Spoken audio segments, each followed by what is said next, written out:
Bonjour à tous, j'ai eu une mauvaise note sur mon cahier de Clairefontaine, mon cahier de vacances. Ce lundi, je ne vous ai pas donné la bonne arrivée alors que la forme était là depuis le début du mois. Et on a ce mardi à Deauville la deuxième épreuve du gros quintet de dimanche qui s'est disputé sur la ligne droite. Et je déteste les lignes droites parce que ce ne sont pas des courses régulières. On ne devrait pas organiser des quintets en ligne droite. Ça s'est vu dimanche. Il y a eu un petit peloton qui est parti plus vite et l'autre, le gros du peloton, moins vite. Et résultat, c'est le petit peloton qui a tout fait toute l'arrivée. Et les autres disent, quand on voit les commentaires, quand on écoute les commentaires, bah oui, j'étais dans le mauvais peloton. Donc ce ne sont pas des courses régulières et on insiste de nous servir des quintets handicap en ligne droite. Ce sont des courses loteries et Gérald de Mossé nous a quand même, avec Roc Blanc qui était l'un des gros favoris dimanche, qui finit 14e sur 15, nous dit, alors j'ouvre les guillemets, le cheval a bien couru, il est avant-dernier et le cheval court bien. Bon, point de suspension. Moi, ça me rappelle quand j'étais à l'époque de TV Lyon Métropole, que j'avais interviewé quelqu'un qui faisait de la restauration collective dans les hôpitaux. Et à l'époque, ma maman était à l'hôpital. Et j'avais la caméra au point et il me disait, oui, on distribue une nourriture et des repas comme ceux de la maison, aussi bons qu'à la maison.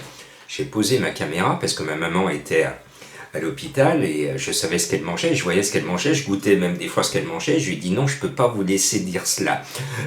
Et effectivement, j'ai repris ma caméra et après ce monsieur a dit que c'était bon, mais pas comme à la maison. Donc il a rétabli la vérité sous ma sympathique pression.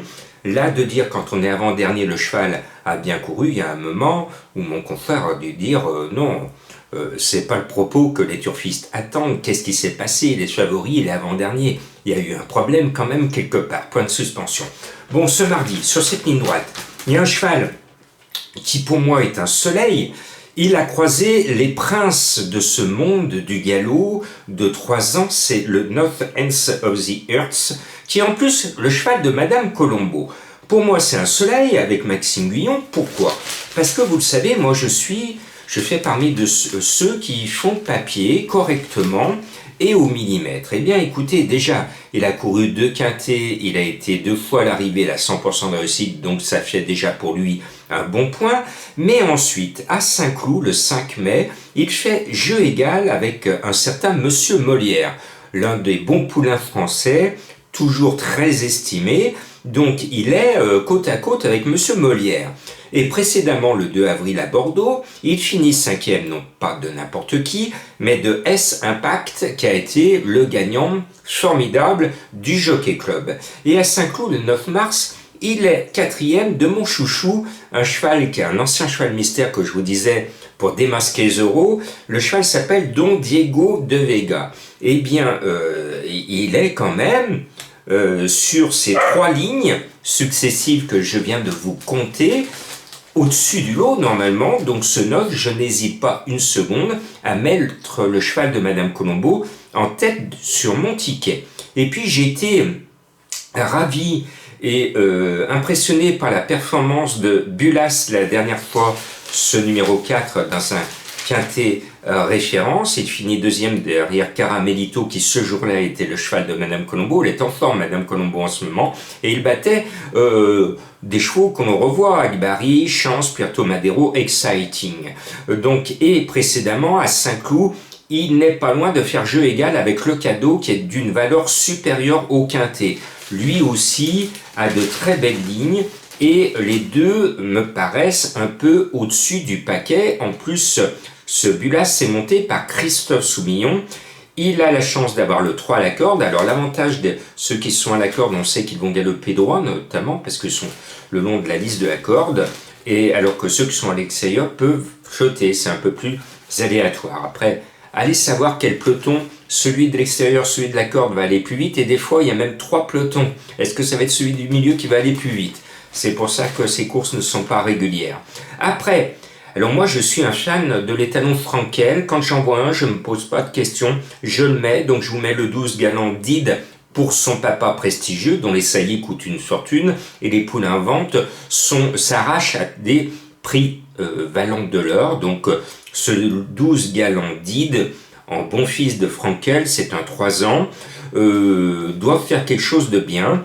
Il fait partie de l'entraînement Chappet que j'aime bien et donc je le mets haut dans ma sélection. Et puis, j'ai des chouchous, j'ai 2 chouchous dans cette course, vous avez vu dimanche j'avais des chouchous, ils ont été là pratiquement. Le 3 Agbari, je le mets tout le temps.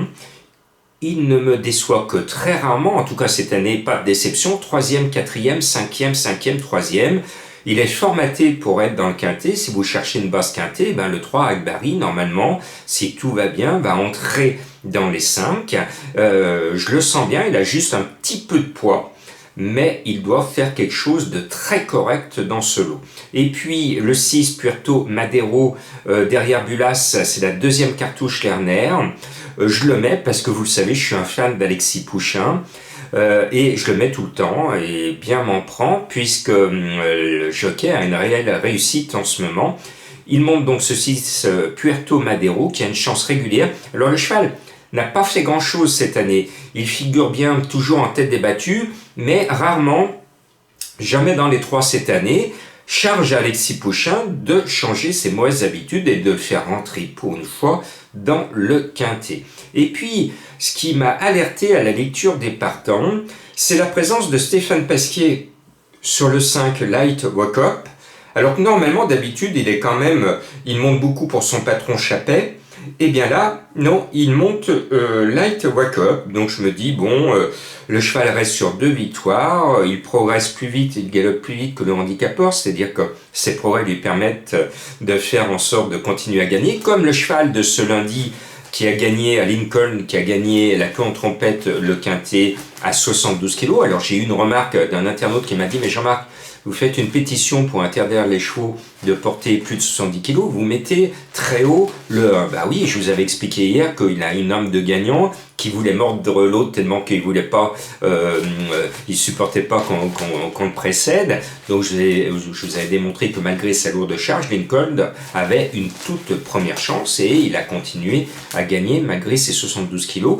Merci à ceux qui ont signé, merci à ceux qui vont encore signer, et je suis triste, j'ai des échos que certaines personnes dans le monde des courses ne sont pas du tout sensibles à cette pétition et considèrent que c'est normal de faire courir des chevaux à 72 kg, 73 kg, 74 kg, 75, et puis comme on fait comme en Angleterre, bientôt 76, 77, 78.